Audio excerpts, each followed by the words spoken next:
For someone like myself, enlighten me, what's the common series of events from the moment an artist says, I have this song on a piece of napkin that I want to record, to it hitting Spotify?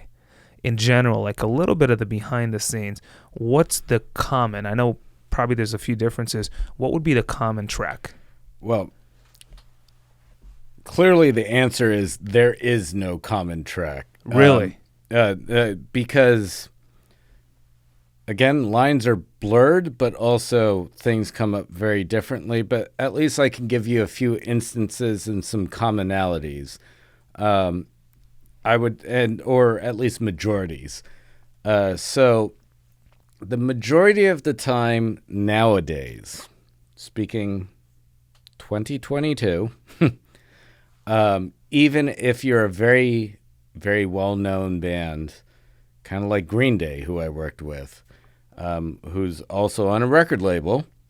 So there's like financial stake in that, but that's not my job, so we don't need to talk about that. But the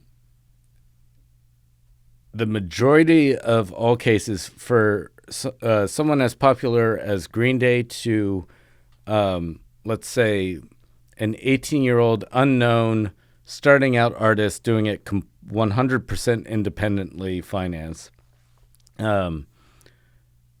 the route in which that they record, mix, and master, and produce are all pretty much independent. Like the label has less influence on things because the artists really, they pick who they want to do and they set up what they want to do. The artist. That this is the majority of the case. By no means completely.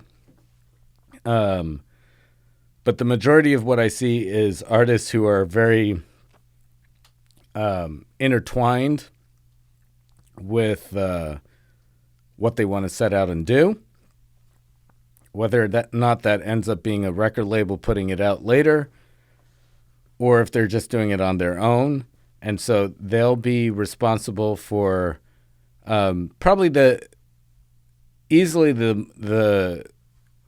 biggest majority would be an artist would pair up with a producer.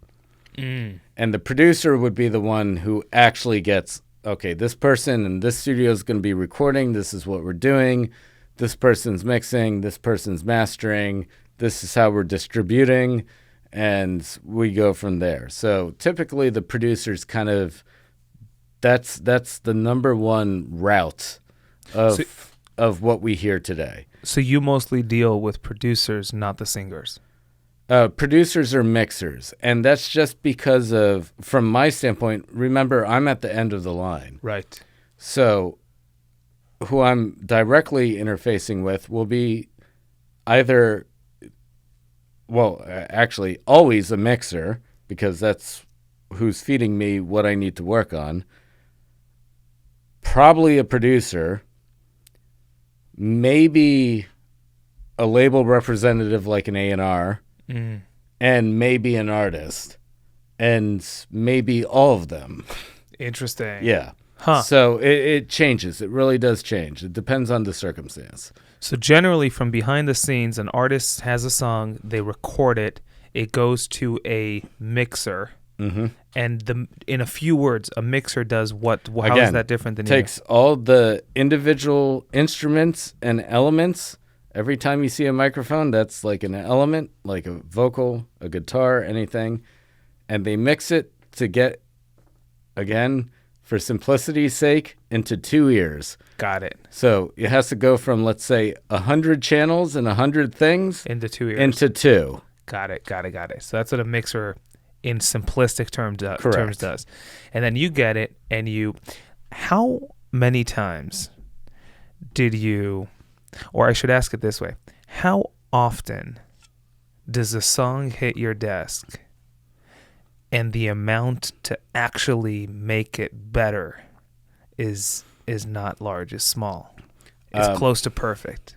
Okay, close to perfect, my desk, a very, very high percentage. Whoa. And this is actually a very astute question, which you might not realize that you're asking, but I'll explain. I would say probably in the 85% range. I mean, obviously, I'm pulling this number out of my where the sun doesn't shine. But the reason for it, too, is also because I'm blessed. And, you know, I've reached a point in my career, too, that I'm at the top. And so between A, affording me, and B, you know, the breadth of what I'm working on, unlike, for instance, my college days I was talking about, like, you know, in college, I was always wondering how the hell do they make these records sound so good and everything. It's a team effort, like from day one. You know, the biggest thing Al ever told me, which stuck with me for life, is get it right the first time. Like, if there's any engineers out there who are listening to recording and they're wondering about studying books or taking classes or anything, fuck that. Get it right the first time. What's coming out of the speakers on the ground floor when you're recording should be as close to your idea of what that record should sound like in the first place.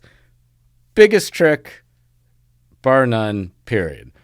And, of course, that's also impossible with a myriad of music that we're making because we're not taking photographs, we're painting paintings. So it has to change down the line, sure.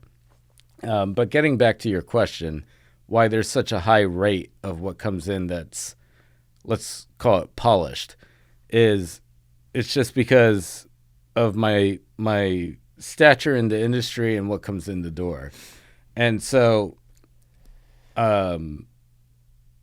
it's the thing I really love having the chance to lecture with schools, and I've done many panels and you know, educational sort of venues, speaking with students and everything, because I remember being there. And when you're a student, and you know, when I was in college, like, you're always wondering how you get that sound, and you're always striving to, you really have to, oh man, like, it comes in at like 1%, and like, when you're really refining your craft, maybe you get up to like 47%. And like, that's a massive difference in everything. But the fact of the matter is, like, the real pro work, it's starting out at like 70% off the floor. And then the mixer takes it to 98%. And I take it to 100. Whoa.